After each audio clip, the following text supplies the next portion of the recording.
గడ్డం పెట్టినోడే గొంతు కోసిండంట.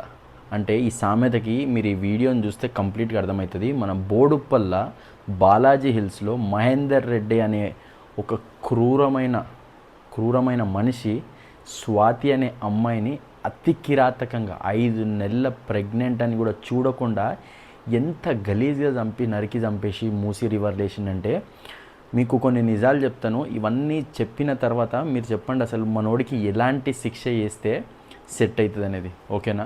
And friends, ఎవరైతే ఫస్ట్ టైం చూస్తున్నారో నా వీడియోని కొంచెం లైక్ చేయండి, సబ్స్క్రైబ్ చేయండి. అబ్బా, చాలామంది చూస్తున్నారు కానీ సబ్స్క్రైబ్ చేయట్లేదు. ఈ గడ్డం పెట్టినోడే గొంతు కోసినంటే అర్థం ఏంటంటే, సింపుల్గా చెప్పాలంటే భయ్, అన్నం పెట్టినోడే అదే చేతితోని గొంతు కోసినట్టు.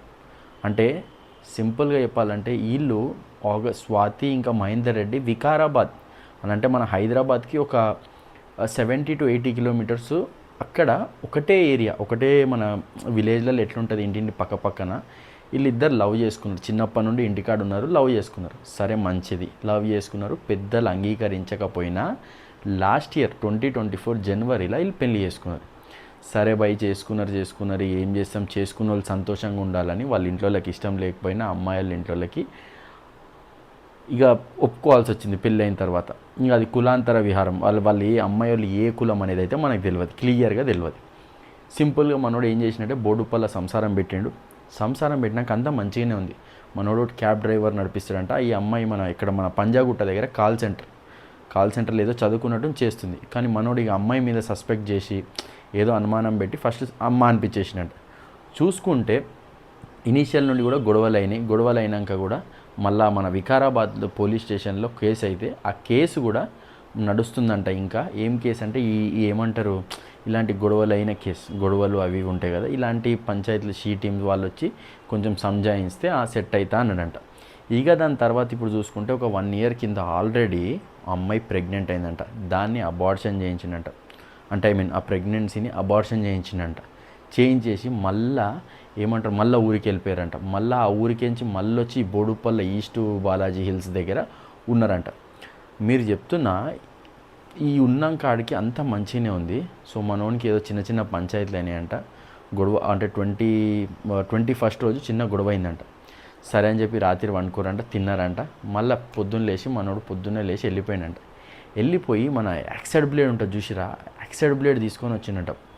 వచ్చి 4 గంటలకు వచ్చి డైరెక్ట్ లొల్లి పెట్టుకొని డైరెక్ట్ చంపేసిన తర్వాత మనం ఆలోచన చూడండి మీరు, ఎట్లా మర్డర్ని ప్లాన్ చేయాలన్నా, ఎట్లా మర్డర్ని మొత్తం ఈమెను ఎట్లా ఖతం చేయాలి, ఎట్లా దీన్ని నుండి తప్పించుకోవాలని చెప్పి ఏం చేసిండు, రంపంతో ఇష్టం ఉన్నట్టు మొండెము చేతులు కాళ్ళు కట్ చేసి మన కాలేజ్ బ్యాగ్ వేసుకొని స్కూల్ పిల్లలు లేక నల్ల బ్యాగ్లలో వేసుకొని మూసి రివర్లో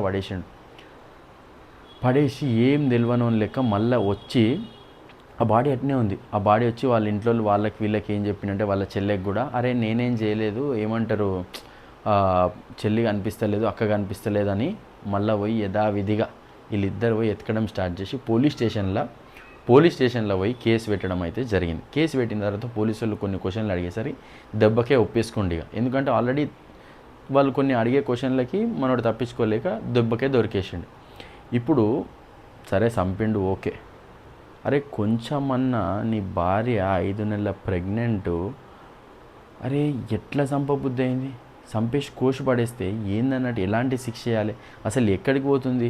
ఇప్పుడు మీరు చూసుకుంటే ఈ గురుమూర్తి ఎక్కడ మన హైదరాబాద్లోనే సిటీ అవుట్స్కట్స్లోనే, ఆ గుర్తొస్తలేదు నేము, ఆ ఏరియాలో కుక్కర్లు ఉడకబెట్టిండు మనోడు.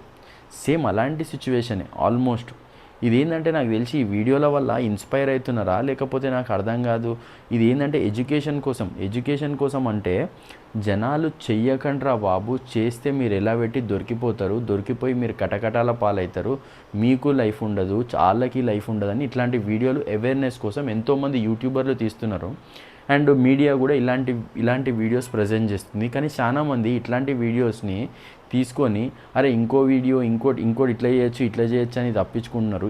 ఏం చేద్దామని కొంచెమన్నా ఇలాంటి సిచ్యువేషన్, ఇలాంటి ఆలోచనలు వస్తే ఫస్ట్ మీరు మీ ఇంట్లో కన్నా చెప్పండి, అరే నాకు హెల్ప్ చేయి, నాకు ఇట్లాంటి ఆలోచనలు వస్తున్నాయని. లేదు భయ్ నీకు సంసారమే చేయొద్దు అని అనుకుంటే నీకు వదిలేసేయాలి. ఆమెను వదిలేస్తే ఆమె ఏదో బతుకుతుంది, నీ బతికేదో నువ్వు బతుకుతావు. అయితే ఏమో 3-4 పంచాయతీలు అయితే ఏమో, ఆ పంచాయతీల వల్ల ఇప్పుడు ఆ పంచాయతీలను చూసుకుంటే ఈ మర్డర్ వల్ల ఇప్పుడు అటు ఆమె జీవితం మంచి ఎన్నో కలలు కన్నా ఆమె జీవితం బాయ్, కడుపులున్న బిడ్డ జీవితం బాయ్, నీ జీవితం బాయ్. ఇట్లయితే అందరు కటకటాలు, అటు నీ ఇంట్లో బాధాయే, వాళ్ళ ఇంట్లో బాధాయే. ఇసోంటోళ్ళకి ఏం శిక్ష చేయాలనేది మీరే కమెంట్ చేయాలి ఫ్రెండ్స్. ఎందుకంటే నేను అది ఇది మన గవర్నమెంట్ మాట్లాడి కాదు, ఇట్లాంటి మీరు బయట పెట్టిరనుకోండి, కమెంట్స్ ద్వారా చెప్పిరనుకోండి, మనము కొంచెం క్యాంపెయిన్ ఇట్లా అంటే ఎట్లా అంటే మనము జనాలకు తెలిసేటట్టు కూడా చేస్తే, పోలీసు వాళ్ళకు కూడా గవర్నమెంట్ వాళ్ళకు కూడా, అరే ఇంతమంది జనాలే ఇట్లాంటి లాస్ ఇట్లాంటి అనుకుంటున్నారంటే చెప్పలేం ఏ రోజన్నా అరే గవర్నమెంట్ మన పార్లమెంట్లో మాట్లాడి కానీ ఆలోచనలు తీసుకోవచ్చు. ఓకేనా. అండ్ ఫ్రెండ్స్, ఎవరైతే ఫస్ట్ టైం చూస్తున్నారో నా వీడియోని జర లైక్ చేయండి, సబ్స్క్రైబ్ చేయండి అబ్బా. And thank you friends for watching my channel.